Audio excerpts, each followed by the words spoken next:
ঘটনার দিন ওর আপার বাড়ি বেড়াতে গেছিল, বেড়াতে গেলে ওর আপারের ধরে মারিছিল, ওর আপারের ধরে মারিছিল বলে তখন আর কি ও কইছিল যে আমি তো কইয়া দেবো আমার মার কাছে। তখনই সেই রাত্রি ওই রকমের ঘটনা ঘটেছে। বড় মায়ের ইচ্ছে হলো তোমার আলাদা করে তুইয়ে দিছিল।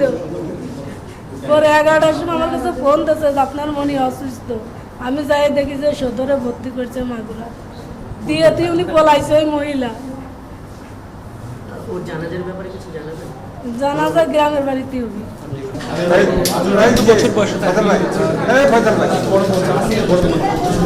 আসলে আসিয়ার মায়ের ভাষ্য অনুযায়ী আসিয়ার বোনের বয়স 14 বছর তখন বিয়ে দিয়ে দিয়েছে এবং আসিয়ার বড় বোনকে টর্চার করতো, অনেক মারতো। এই কারণে ছোট মেয়েটাকে দিয়ে পাঠিয়েছে। বড় আসিয়ার মা আমাকে বলেছে আসলে আসিয়ার মা একটু আগেই বলেছে ছোট্ট একটা মেয়ে, দুইটাই তো ছোট, ওনার 4 ছেলে মেয়ে, 3 মেয়ে 1 ছেলে। আসিয়া হচ্ছে সবার ছোট, 8 বছর। ঘটনাগুলোকে সত্যিকার অর্থে বিচার চাইছে, যে বিচারগুলো দৃষ্টান্তমূলক সাজা হবে এবং মানুষের এই ধরনের কাজ করার ক্ষেত্রে ভাববে।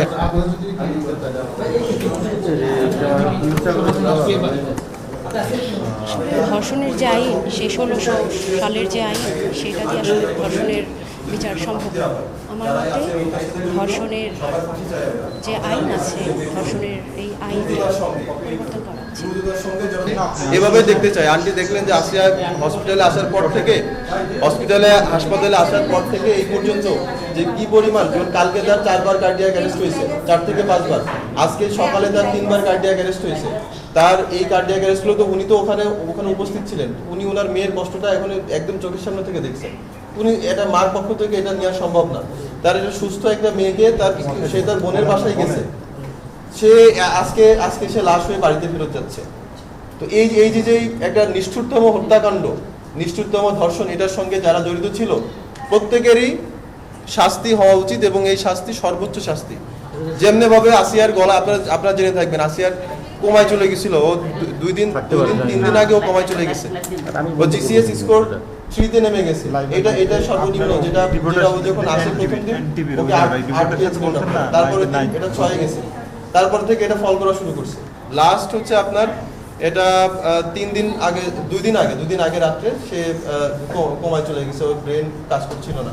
তারপর থেকে আস্তে আস্তে ইয়াগুলা, ওর সুগার লেভেল বেড়ে গেছে, ওর পটাশিয়াম কমে গেছে, তারপরে হচ্ছে যে ওর লবণ বেড়ে গেছে, নানান ধরনের জটিলতা তারপর থেকে শুরু হয়ে গেছে।